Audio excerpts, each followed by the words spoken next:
Denji was an unfortunate child. While most deadbeat dads just go to the store for milk and never come back, Denji's father goes the whole 9 yards and also leaves him with crippling student loan debt. When everyone says, hey, you're not working, you're not making any money, you say, when I die, buddy, you know what's gonna keep me warm? That's right, those degrees. But he's lucked out, because he's got this cute puppy looking thing named Pochita for some reason. This is the Chainsaw Devil. It sorta makes sense, because in the world of Chainsaw Man, the devil's power comes from fear. And I'm not really scared of chainsaws. I mean, you can cut down trees with them. I guess.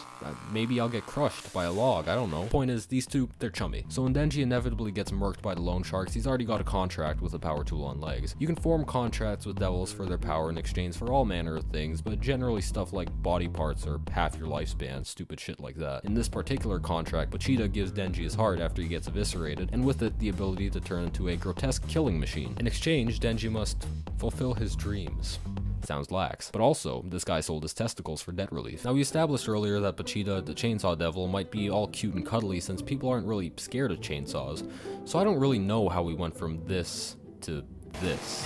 It kind of implies that Denji himself is a freak in nature, and that'd be bad, because now he's also a living weapon that can't be controlled. Enter Makima.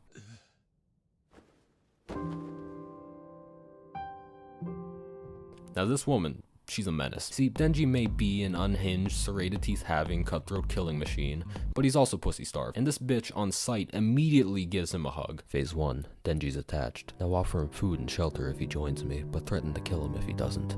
Phase 2, starving bitch boy takes the bait. Tell him he's to be treated like a dog. Phase 3.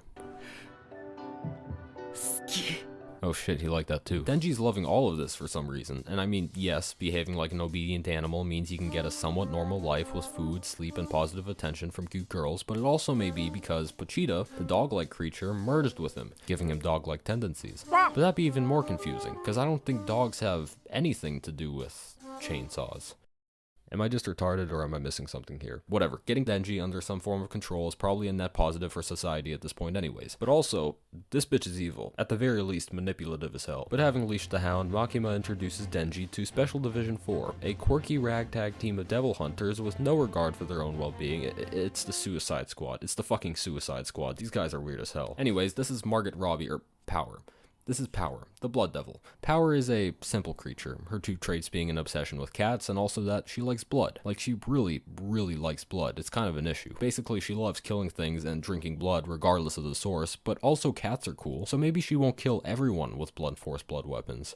She's Denji's new partner, because that makes sense. Seriously though, someone's gotta watch those two. Enter Aki.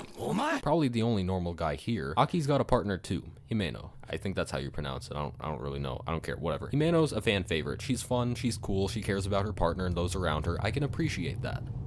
But she's got issues. I won't be elaborating. Now, Aki's not really into Himeno. He's no simp. So here's my theory. God sees this and decides to pull some next level cuckoldry on the poor guy and makes Denji and Power live with him. So on top of voluntarily getting no bitches, guy's gotta raise 2 unwanted man children, and he's still working. Poor bastard. Now there's a few extra chromosomes in Division 4 too. We've also got Hirokazu, Kobeni, and some other supernatural delinquents with 10 seconds of screen time. And also Shark Boy. But we'll call these guys the Fantastic Four. And they want to kill the Gun Devil, which is like the devil of all devils. Basically, the Gun Devil is faster in sound and killed 1 million people. And take a guess where the Gun Devil came from. Take a wild fucking guess. Now everyone wants to kill this thing, but not for the same reasons. Aki wants to avenge his family. Makima, as far as we know, must answer to her superiors, and Power is Power. But Denji, he's a special case. Let me explain. Sure, there's high stakes in Chainsaw Man, but from time to time, there's a bit of comedic relief to break up the tension. And I really like series that take this approach. Take Attack on Titan. When you binge it for 3 hours straight, you're also clenching your ass cheeks for 3 hours straight. Shit's exhausting. But when you sprinkle just a bit of tasteful comedic relief on top of an already bloody and violent shonen, now you've got Chainsaw Man. A happy medium. And my compliments to the chef, cause tasteful is a little hard to achieve when our main guy is driven mostly by this. 俺のゴール。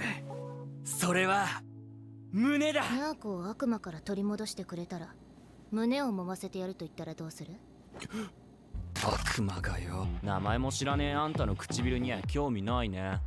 ベロ入れたキスした。 Denji is not a good person. He does not aspire to any meaningful dream or goal. In general, the only things he cares about can be described by Maslow's hierarchy of needs: food, sleep, and sweet coitus. He wants to kill the gun devil, but only because Makima, the cute one who feeds him, clothes him, and promises lewd favors, told him to. Beyond those parameters, he generally lacks any regard for human life unless it's convenient for him, even among those he works with. So basically, Denji's just an apathetic, badass, goofy goober. He does some of the right things, but for strangely trivial reasons. So naturally, he's one of my favorite characters, because he's just fucking absurd. But Denji's far from the only thing that makes me like this series. Besides him, most of the main and supporting characters are pretty fleshed out, and when they aren't, it's for a good reason. While its experimental animation techniques and CGI were a little unsettling at times, it generally worked to the show's advantage and stylistically felt pretty refreshing. A case is made for the advantages of smoking and crippling alcoholism, and I've also got to appreciate how every single episode's got its own custom ending sequence to match, because that alone probably cost a few genitalia. That being said, the opening looks and sounds incredible too, despite being a chaotic blend of references